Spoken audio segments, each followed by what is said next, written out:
তারেক রহমান তো তার দলের বাইরে নন, তার দলের সর্বোচ্চ সুবিধা কি হবে সেটা নিয়ে নিশ্চয়ই তারা ভাবছেন। দেশে এলে যদি নানা ধরনের যে জটিলতার কথা শোনা যাচ্ছে, যদি নির্বাচনকে পিছিয়ে দেওয়ার অথবা নির্বাচন না করার কোনো ধরনের পরিস্থিতি তৈরি হয়, যদি দেশে অন্য কোনো সিচুয়েশান তৈরি হয়, তাহলে তারেক জিয়া আবার পরে ফিরে যেতে পারবেন কি না এটাও তো তাকে ভাবতে হচ্ছে হয়তো।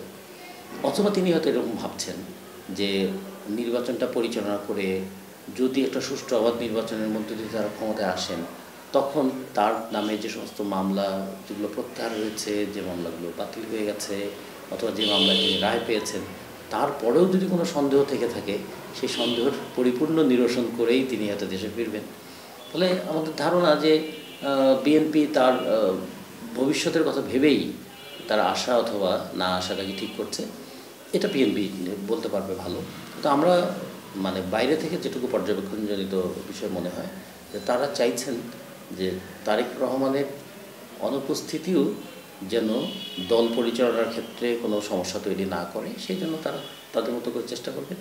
আর পাশাপাশি খালেদা জিয়ার অসুস্থতাও যেন দলে বিরূপ প্রতিক্রিয়া না ফেলে সেটাও তারা ট্যাকেল করবেন।